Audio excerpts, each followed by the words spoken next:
Hello, everyone. Welcome to the Newsbrowse News broadcast. According to Asahi Shimbun, the Nuclear Non-Proliferation Treaty (NPT) review conference held every 5 years to assess its implementation, concluded its final day on May 22, May 23, GUST, without adopting an outcome document. This marks the third consecutive failure to adopt such a document, following similar impasses in 2015 and 2022.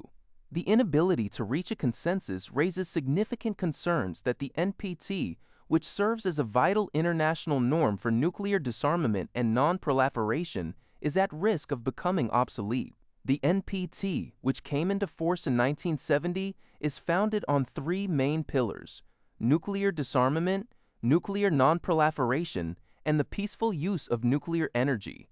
It acknowledges the nuclear weapon status of the United States, Russia, the United Kingdom, France, and China, while obliging them to reduce their arsenals and prevent further proliferation. Discussions at the UN headquarters in New York had been ongoing for 4 weeks since April 27, highlighting deep divisions among member states.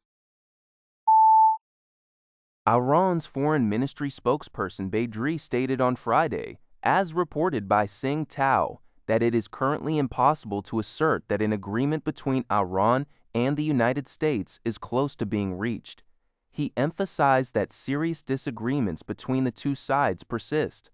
Badri noted that recent visits by high-level Pakistani officials to Tehran indicate that the current situation has entered a turning point or decisive stage, and communications, including with Pakistan's Army Chief of Staff, Munir, are ongoing.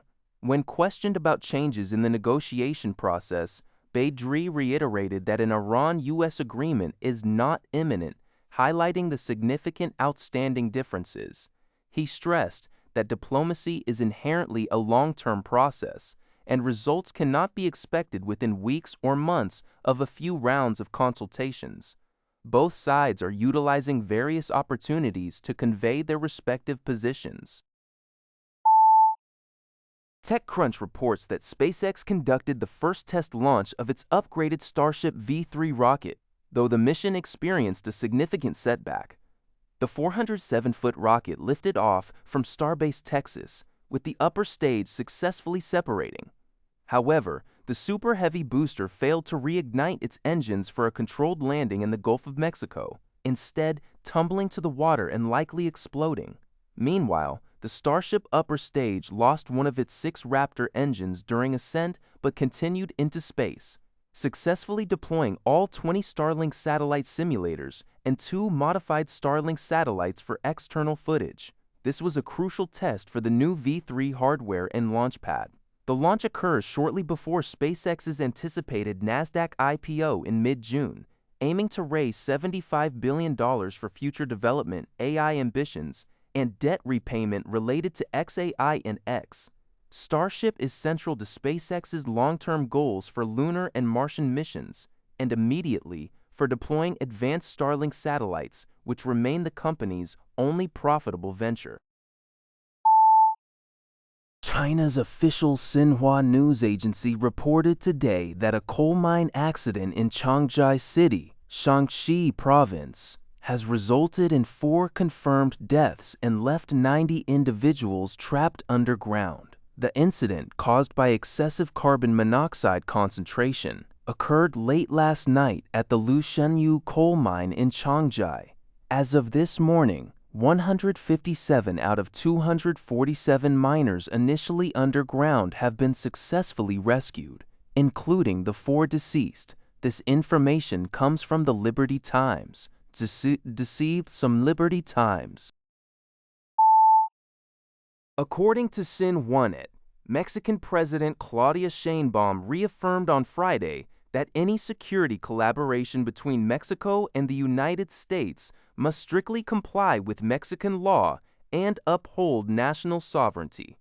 Speaking at her daily press conference, President Sheinbaum detailed discussions held on Thursday with U.S. Homeland Security Secretary Markwayne Mullin, during which she transparently outlined Mexico's legal framework. She explicitly stated that Mexican law prohibits foreign agents from conducting joint operations within national territory.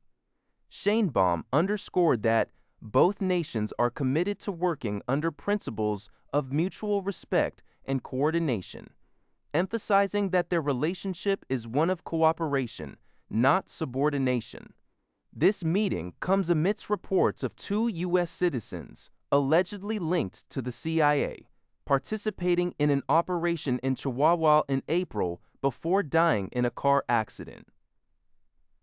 A follow-up security meeting is anticipated in June. That's all for this video. Thank you for watching. See you in the next video.